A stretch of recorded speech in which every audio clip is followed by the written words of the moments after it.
Hello, everybody. Apologise that I seem to be looking down on you rather this evening.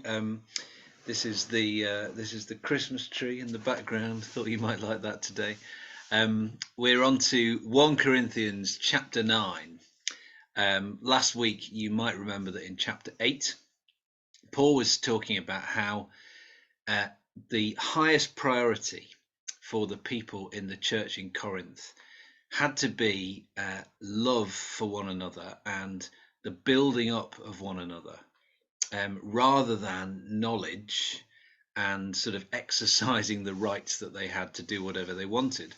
And particularly, he was talking about meat sacrificed to idols and whether they should be able to eat that or not. And Paul ends the chapter by saying, if it would help other people, then he would be prepared not to eat meat at all.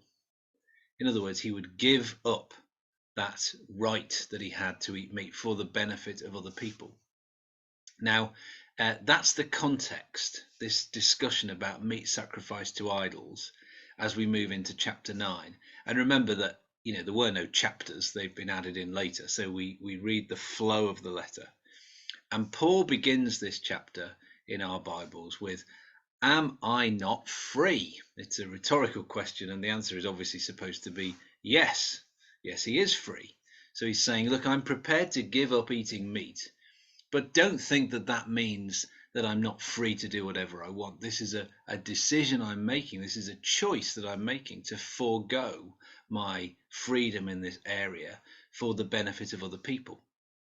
And I think Paul realizes that the response of lots of the people in the church in Corinth will be that Paul is not acting like an apostle, he's not acting like a leader, he's giving in to these people with weak consciences, and he's caving in to what they would want.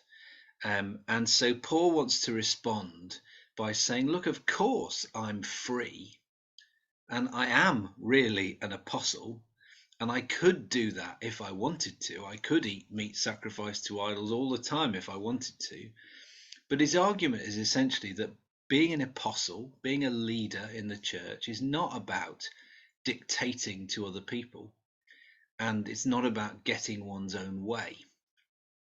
And in the first part of chapter 9, Paul goes into why, yes, he really is an apostle, and he does have the right to ask for all sorts of things. He has the right to ask for financial support from his churches. He has the right to marry a wife.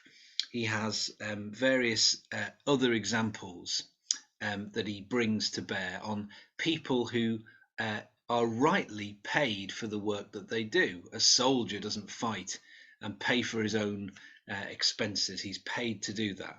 A gardener who grows a vine is able to eat the fruit of the vine. A shepherd who looks after the sheep is also able to receive the benefit of that. And Paul says it's natural, isn't it, that when someone does work, they should be properly rewarded for that work. And he even, in fact, says it's not just about human wisdom. This is God's word, and he cites the Old Testament, Deuteronomy chapter 25 verse 4, which talks about how oxen shouldn't be muzzled when they're treading the grain. They should be allowed to eat as they thresh the grain. And so Paul, interestingly here, when he quotes the Old Testament, sort of a slightly an aside really, it's a good example of how, although on the surface you might say, what, this is just Paul taking a random verse out of some bit of the Old Testament in order to advance some argument that's totally disconnected from it. But actually, Paul's not doing that at all. I think it's a good example of how he is seeing the significance of that short verse in Deuteronomy 25, actually because he's reading it in the context of the surrounding chapters in Deuteronomy. And actually, those surrounding chapters, 24 and 25, are largely about people being treated with dignity and justice. And so he says, God's not really, his highest concern is not actually for the oxen. This is to show the principle here that people should be allowed to be rewarded for the work that they're doing, should be treated with dignity, should be properly looked after. And we find that that's God's concern as we read Deuteronomy chapters 24 and 25. But anyway, Paul's argument is that on the subject of remuneration, of being paid for what he does, as an apostle, he has the right to ask for financial support from his churches. And then on a broader level in this chapter, he's making the argument really that as an apostle and as a Christian, he has many rights. He is free to do many things, like eating whatever he wants to. But the reason why he's gone on about this for the first few verses of this chapter is to make the point, starting in verse 12 really, that actually we did not use this right.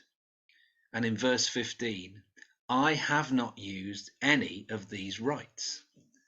Paul is saying that because he is an apostle, because he wants to serve others, in fact, he spends much of his time foregoing the rights that he has, not exercising the authority that he has, certainly not for his own benefit, but thinking about the benefit of others. He says in verse 12, he doesn't exercise his own authority to please himself because he would put up with anything rather than hinder the gospel of Christ. That's the basic message. He would put up with anything rather than hinder the gospel of Christ. And so it seems that at least part of Paul's reasoning for not asking for financial support for his preaching and pastoral ministry is he doesn't want to be beholden to anyone else. He's a servant of the Lord. He wants to simply obey the commission that God has given him without being compromised in any way, maybe by somebody having a hold over him financially.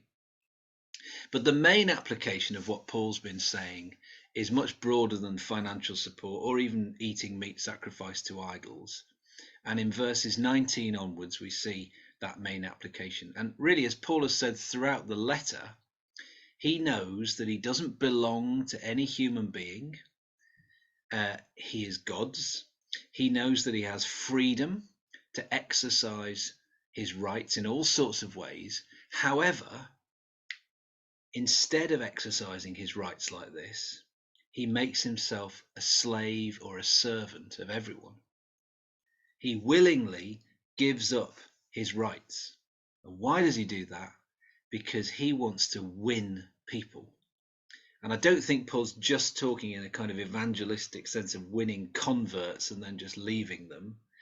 He's talked already in chapter 8 about people's ongoing relationship with God, that they wouldn't sort of fall away from that. So I suspect when he's talking about winning people, he means winning them, through to the end of a life of faith. And Paul gives some examples of how he does this, and they're pretty radical examples. He says that when he's among Jews, he becomes like a Jew. Now, given that Paul is a Jew, that's an interesting statement to make, isn't it? It shows how much Paul's identity has been reshaped since he has become a follower of Jesus.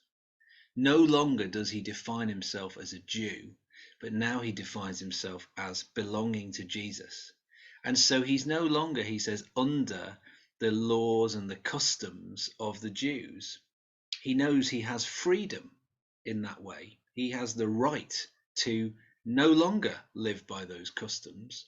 And yet, he says, when he is with Jews, he will live like a Jew. He will live according to the laws and the customs of the Jewish people, because that will help them to understand and to be open to the good news of Jesus. And then in the opposite sense, he says when he's with those who are not under the law, which is the Gentiles, not under the Jewish law, he'll live like somebody who's not under the law. He won't be obeying the Jewish customs because he wants to win over the Gentiles to Jesus. And what he wants these people to see is Jesus. He doesn't want them to see laws and customs and this and that. He wants them to see Jesus. So whatever he can do to share that good news of Jesus, he will do it. He's very clear as he's talking about those not under the law, that he is under the law of Christ. But really, by saying that, he's saying that he wants to be, he wants to be not pleasing himself, but pleasing Christ, doing the things that Christ would want him to do. He's under the law of Christ in that sense. He says he'll become weak for the sake of the weak, linking back to the weak people who didn't want to eat the meat sacrificed to idols. And he says he'll become all things to all people. So he's giving up his rights in all sorts of ways. He's giving up the things that would please him, the things he would most prefer to do, because he's more concerned about living in such a way as to draw others into Christ's kingdom. And ultimately, he knows that actually this will lead to his being blessed. So ultimately, although he's giving up a huge amount right now, he knows that ultimately he'll be blessed, because this is the way of Jesus. This is the way of salvation. And then the chapter concludes with this further image that Paul uses of the athlete competing in the games. And of course, Paul is here giving an example of people who are strong. But he's saying these people who are strong, these athletes, don't use their strength lazily or self-indulgently, but they exert self-discipline in order to achieve what they're aiming for. And so he wants to say that the strong Christians in Corinth shouldn't just please themselves, shouldn't be self-indulgent, shouldn't exercise all their rights to do whatever they like, but instead they should have their aim, they should have that prize in mind of living a godly life and of building up the community and of loving those around them.